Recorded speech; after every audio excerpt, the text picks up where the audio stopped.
everyone, today I'm back and re-recording my Roronoa Zorro ex-listener part 2. Sorry I can't use a sword. This is also an apology video. I'm just gonna make it quick. I'm sorry for not recording.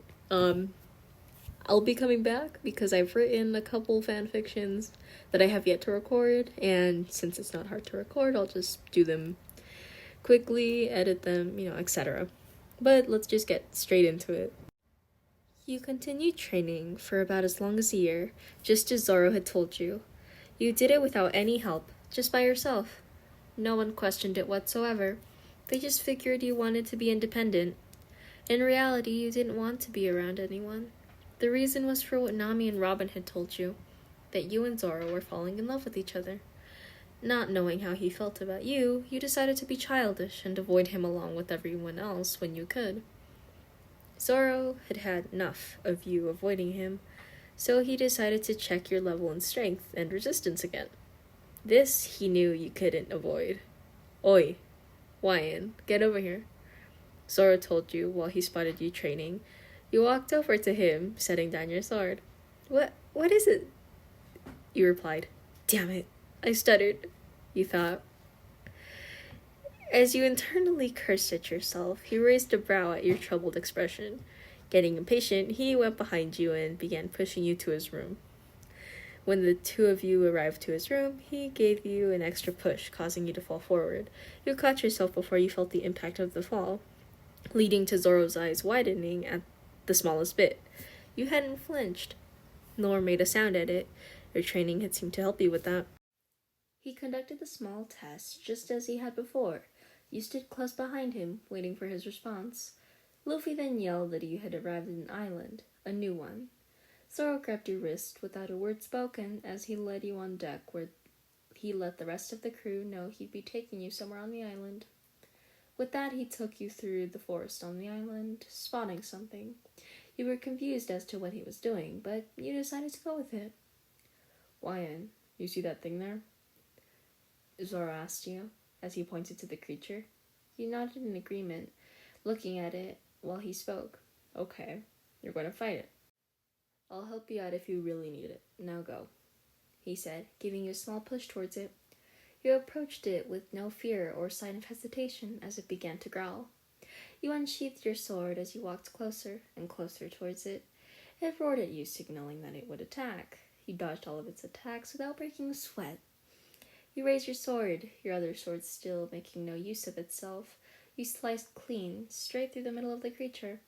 Both sides of it fell opposite of each other. You took out a handkerchief as you cleaned your katana, then sheathed it once again. You put away your handkerchief and turned around to face toward Zoro, only to see his gaping mouth and wide eyes. You tilted your head, slightly confused as to why he had such a reaction. Zoro didn't expect that at all. He expected something different of you to do, like attempt to charm it or ask it to be your friend, because that's the girl he remembered training. He noticed you were much different from when the two of you began training.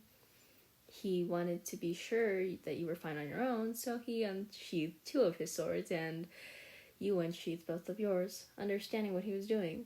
He didn't need to speak any words or make a sound for you to approach him, unlike the first time where you cowered in fear of him. Both sets of katanas clashed as your duel began. You didn't seem scared at all. You were actually heavily focused on Zoro.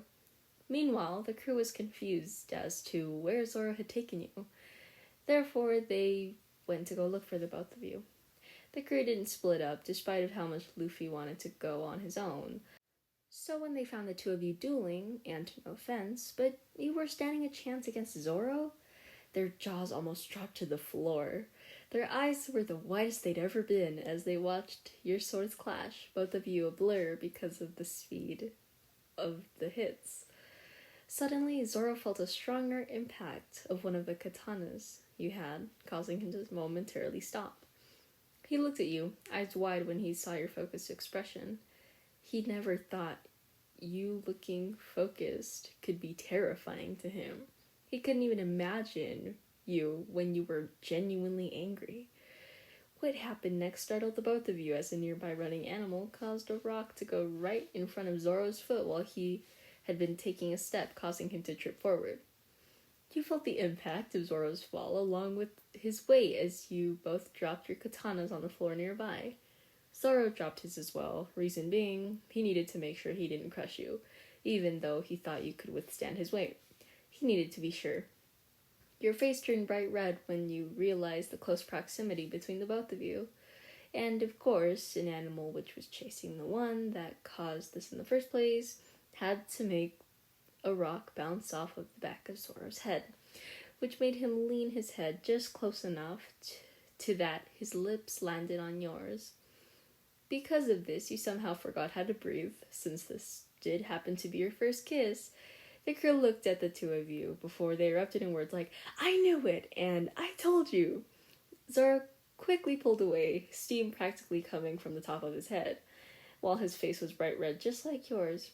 He sprayed a quick glance at you before picking up his swords and sheathing them, while he muttered that you had passed his little exam. You got up, picking up your katanas as well before sheathing them and hugging Zoro, while you buried your face into his neck.